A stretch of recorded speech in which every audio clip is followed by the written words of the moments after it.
جہاں اللہ ذو الجلال کے آرڈر ایکسچینج ہوتے ہیں، یہ ایک سونے کا بنا ہوا تخت ہے جہاں اللہ ذو الجلال کا حکم ہوتا ہے، پھر فرشتوں تک منتقل ہوتا ہے۔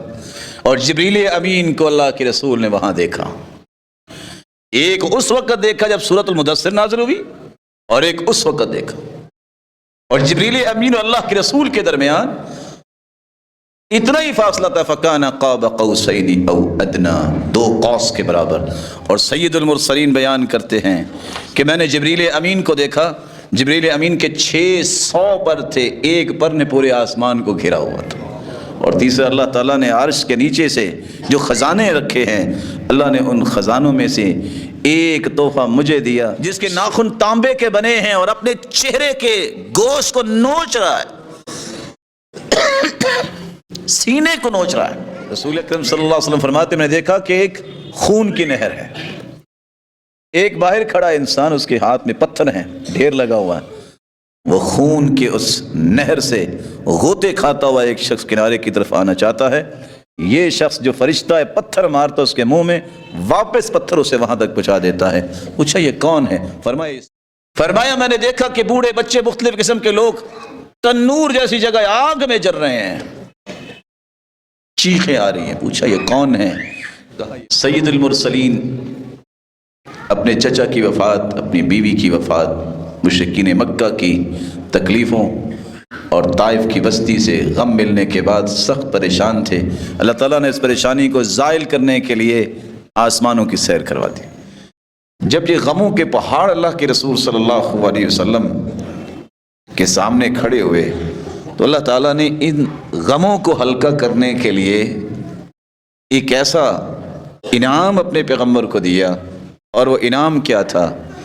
رات کے کچھ حصے میں، ایک ہی رات کے کچھ حصے میں 40 دن کا سفر مکہ سے بیت المقدس کا ہے، وہ بھی طے کروایا، جس کو اسراء کہتے ہیں، اور وہاں سے پھر 7 آسمانوں کی سیر کروائی، جس کو معراج کہتے ہیں۔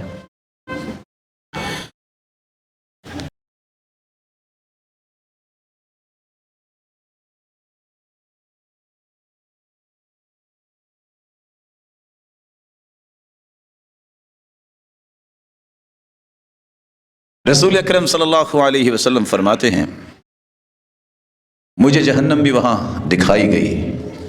میں نے دیکھا ایک ایسے شخص کو جس کے ناخن تانبے کے بنے ہیں اور اپنے چہرے کے گوشت کو نوچ رہا ہے، سینے کو نوچ رہا ہے۔ میں نے پوچھا یہ کون ہے؟ کہا یہ وہ لوگ ہیں جو لوگوں کی غیبتیں کرتے ہیں، چغلیاں کرتے ہیں۔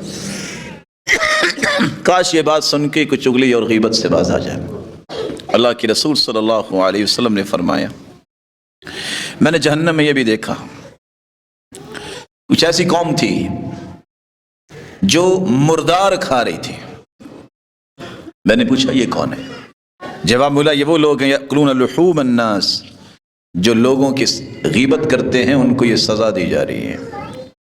رسول اکرم صلی اللہ علیہ وسلم فرماتے ہیں، میں نے دیکھا کہ ایک خون کی نہر ہے، ایک باہر کھڑا انسان، اس کے ہاتھ میں پتھر ہیں، ڈھیر لگا ہوا ہے، وہ خون کے اس نہر سے غوطے کھاتا ہوا ایک شخص کنارے کی طرف آنا چاہتا ہے۔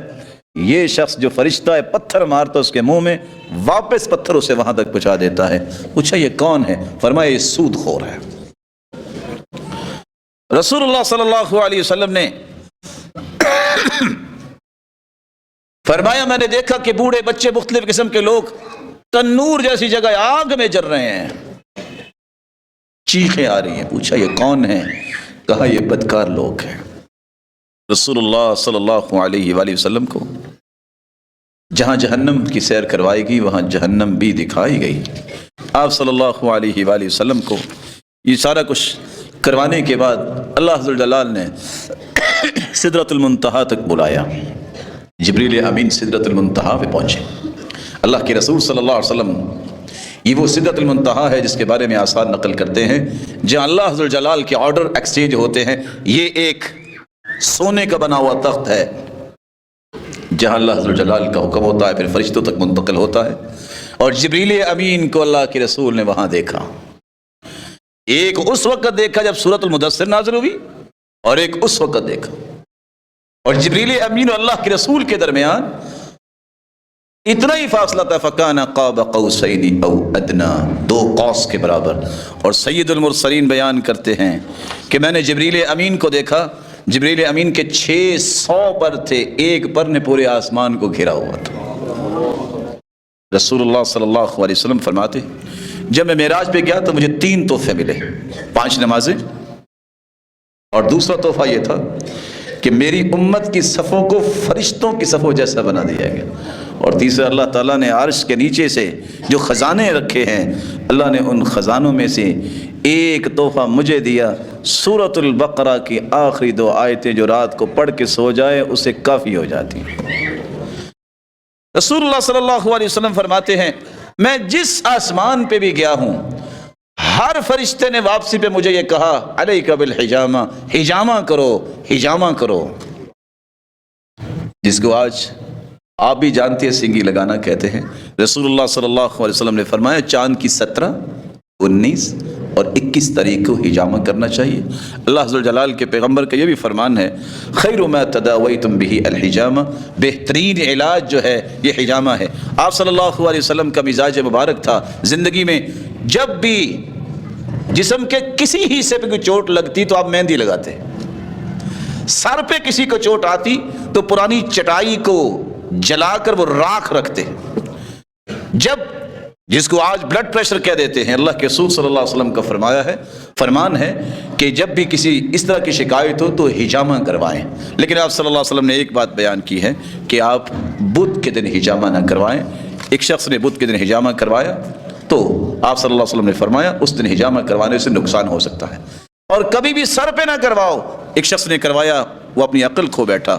آپ صلی اللہ علیہ وسلم کی یہ فرامین دنیا کی میڈیکل اور سائنس اس بات کو بھی اپروو کر رہی ہے کہ اللہ کے رسول نے 1400 سال پہلے جو بات کی تھی وہ بالکل ٹھیک ہے۔